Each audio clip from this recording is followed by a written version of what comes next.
For this one, we want to take our digital designs. It could be photographs, typography, your like logo work. If we want to take that style of work and basically just destroy it, and I might be guilty of overdoing this style. Like I use it for pretty much everything. It's only grown in popularity over the last 3 or 4 years as well, you know, where it was once confined to, say, the world of like hardcore punk or crust or more underground metal like black metal and stuff. It's now become kind of a mainstay in like techno style graphics and poster work and all, and it's just a really fun and easy way to give your designs a bit more of a unique kind of feel. This tutorial is going to be a little different. I'm going to walk you through it in real time rather than taking 2 or 3 hours of footage and speeding it up into 10 minutes. Like, let me know what you think of this format as well. If you prefer the videos, me to be going through step by step like this rather than taking big projects and condensing them down, just give me a shout in the comments below, and we'll see how we get on. Anyways, right, so we open our artwork in Photoshop to get started. Here's one I prepared earlier, and as you can see, it's like a mixture of kind of like logo work, some kind of like photo bashing, and a bit of nasty drawing. It's a 4000 pixel by 4000 pixel at 300 dpi artboard, and you want it to be pretty much this size for this kind of technique to work.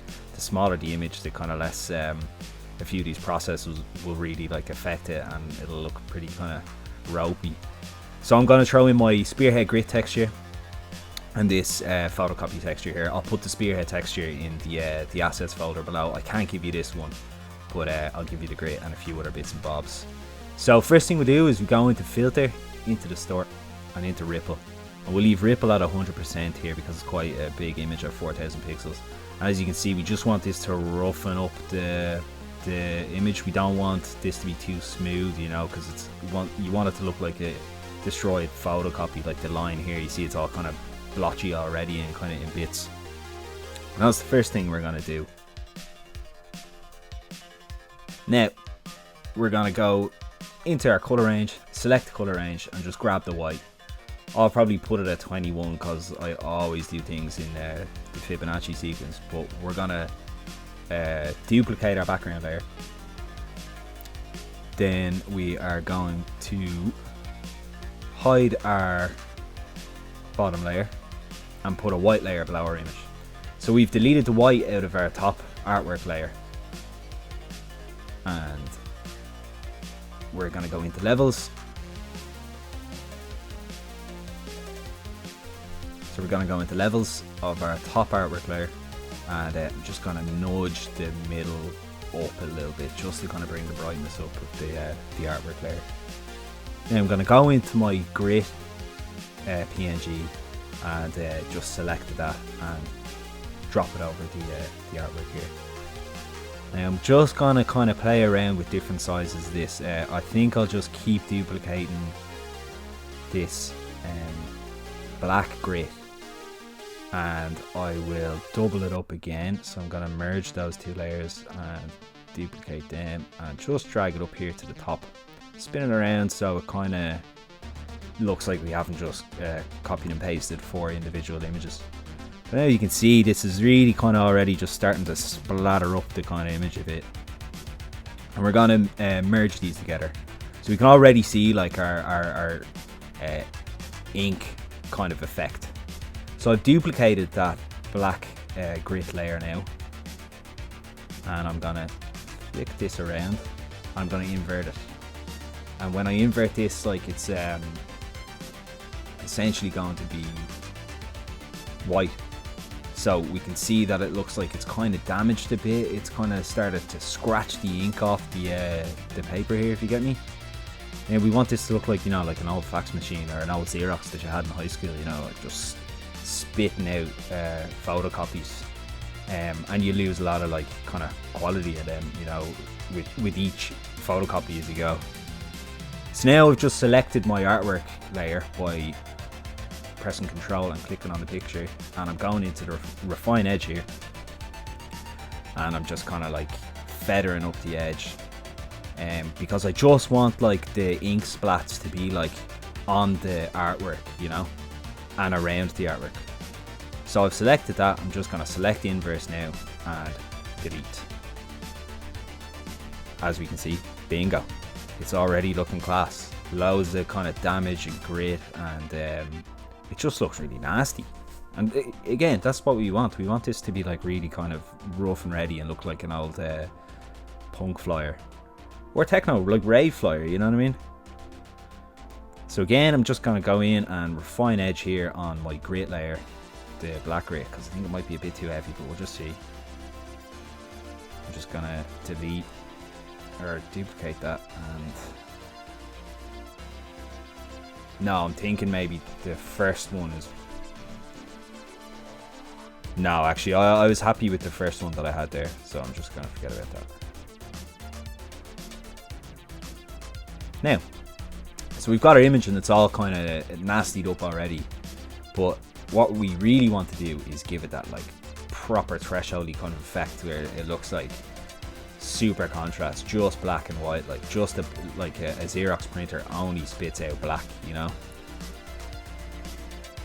Now we are going to go up to filter, we're going to go to filter gallery, and then we're going to just get a good look at our image here, close the artistic folder and go to texture.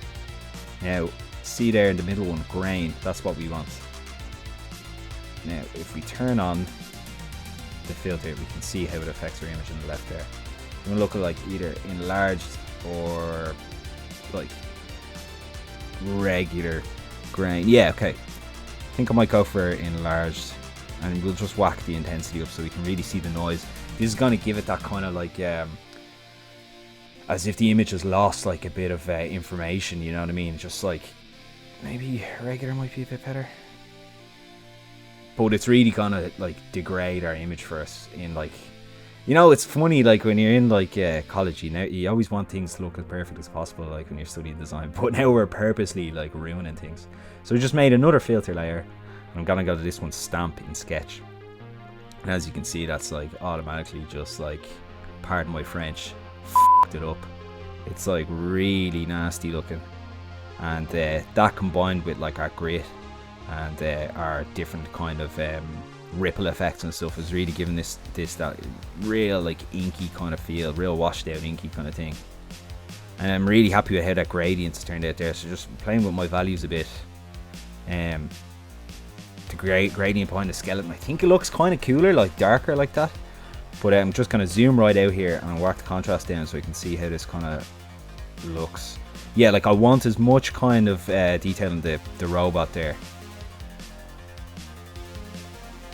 And I think the more intensity, it looks too dark then, you know, we're actually losing detail that we can keep. So I'm going to just keep it at this here. That looks pretty sick. And yeah, bingo. As you can see, that like automatically just like looks like so spot on. Like you see my little like cybery kind of motifs here, it's kind of damaged them up. We got like our grit kind of pouring out. But it's really retained a lot of the detail in the image. That's why you need your image to be so big for this this process. Like you want it to really affect the image in the best possible way. So I'm going into my photocopy texture here, and I'm just copying and pasting that on the top layer.